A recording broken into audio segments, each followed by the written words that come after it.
నాకు నీకు సంధి కలిగినది, వెండిని బంగారం నీకు పంపి ఉన్నాను. ఇశ్రాయేల్ రాజు అయిన బయెషా నన్ను విడిచి ఆవులకు పోయినట్లుగా నీవు అతనితో చేసి ఉన్న సంధిని భంగము చేయమని వర్తమానం చేసింది. బెన్హదద్ రాజు అయిన ఆస ఆ మాట అంగీకరించి తమ సైన్యముల అధిపతులను ఇశ్రాయేలు వారి పట్టణం మీదకి పంపుగా, వీరు ఈయోనును దానును అబ్దిల్మాయను అఫ్తాలు ప్రదేశం చేరిన పట్టణమును కొట్లను కొల్లబెట్టిరి. బయెషా అది విని రామాను ప్రాకారంతో కట్టించడం మానివేసి తాను చేయుచున్న పని చాలించి అప్పుడు రాజైన ఆస యోధావారిని సమకూర్చును. వీరు పోయి బయెషా కట్టించున్న రామాపట్నపు రాళ్లను దూలములను తీసుకుని వచ్చిరి. వాటితో ఆసా గెబను నిస్పాను ప్రాకారపురములను కట్టించును. అయితే ఇప్పుడు యుద్ధానికి వచ్చినప్పుడు ఈయన ఏం చేశాడు? పొరుగు రాజు అయినటువంటి సిరియా రాజుతోటి మరి పంపించి బంగారం వెండి ఇచ్చి, అయ్యా నువ్వు నాకు సహాయం చేయమన్నాడు, కానీ దేవుణ్ణి అడగలేదు. ఈయన దేవుణ్ణి అడగకుండా ఏం చేశాడు? పక్క రాజు సహాయం తీసుకున్నాడు. ఆ కాలం ముందు సరే అంతవరకు బాగానే ఉంది. చూడండి నెక్స్ట్ ఏం జరిగింది. ఆ కాలం ముందు దీర్ఘదర్శి అయిన హనాని యోధారాజు అయిన ఆసా వద్దకు వచ్చి అతనితో ఎలాగ ప్రకటించెనో చూడండి. నీవు నీ దేవుడని యెహోవాను నమ్ముకొనక సిరియా రాజును నమ్ముకొంటివే. సిరియా రాజు యొక్క సైన్యము నీ వశం నుండి తప్పించుకొని పోయాను. అయా దేవుడు చూసి వెంటనే దీర్ఘదర్శిని పంపించి చెప్పిస్తున్నాడు, నువ్వు దేవుడిని నమ్ముకోలేదయా, మనుషులను నమ్ముకున్నావు, వారి మీద ఆశపడ్డావు, వెండి బంగారం అవుతే యుద్ధం వచ్చి యుద్ధం చేస్తారని అనుకున్నావు. వాళ్ళు మొత్తం తప్పించుకోడు వెళ్ళిపోయారు.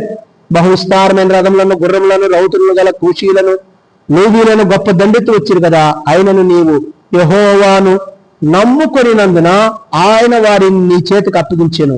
తన ఎడల యథార్థ హృదయం గల వారిని బలపరచుటకై యెహోవా కనుదృష్టి లోకమనంతట సంచారం చేయించింది. ఆయన జ్ఞాపకం చేస్తున్నాడు, ఇంతకుముందు నీకు యుద్ధం మీదకి వచ్చారు కదా, నువ్వు యెహోవాకు మొరపెట్టినప్పుడు ఏం చేశారు? యెహోవానికి విజయం ఇచ్చారు కదా. మళ్ళా ఇప్పుడు వాళ్ళు వస్తున్నప్పుడు నువ్వు ఎందుకు ప్రార్థన చేయలేదు? దేవుని ఎందుకు అడగలేదు? దేవుని అడగకుండా నువ్వు ఎవరిని అడుగుతున్నావు?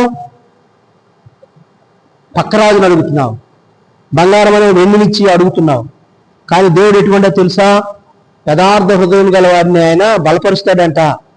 కాబట్టి ఈ విషయం నీవు మతి తప్పి ప్రవర్తించితే కనుక ఇది మొదలుకొని నీకు యుద్ధములే కలుగును అని చెప్పేసి అన్నాడు.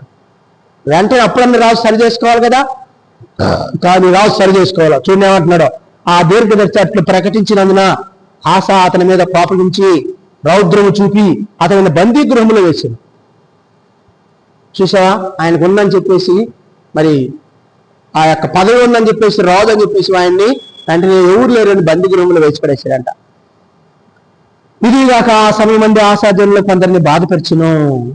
ఆశా చేసిన కార్యములను గురించి యోధా ఇశ్రాయేలు రాజుల గ్రంథం ముందు రాయబడింది. ఆశా తన ఏలుబడి 39వ సంవత్సరమున పాదములలో జబ్బు పుట్టి తను బహు బాధపడినను. దాని విషయంలో అతడు యెహోవా వద్ద విచారణ చేయక వైద్యులను పట్టుకొనిను. ఆశా తన పితరులతో కూడా నిద్రించి తన ఏలుబడి 41వ సంవత్సరమున మృతి నొందగా. చూసావా, కాబట్టి ఏం చేశాడంట? సరే, 3 అవకాశాలు దేవుడు ఆయనకి ఇచ్చాడు. యుద్ధం వచ్చింది, ప్రార్థన చేయలేదు. దీర్ఘదర్శి పంపించాడు, దేవుడు నమ్ముకోలేదు. జబ్బు పుట్టించాడు, దేవుడి మీద ఆధారపడలేదు. ఈ 3 విషయాల్లో తప్పిపోయాడు. కాబట్టి నువ్వు మతి తప్పి ప్రవర్తించావు కాబట్టి నీకు మరణమే సంభవిస్తుంది. కానీ దేవుడు గద్దించినప్పుడు, దేవుని వాక్యము గద్దించినప్పుడు, మనతో మాట్లాడినప్పుడు మనం ఏం చేయాలా? సరి చేసుకోవాలి, కోపగించుకోకూడదు. ఆశ ఏం చేశాడు? కోపగించుకున్నాడు. అంటే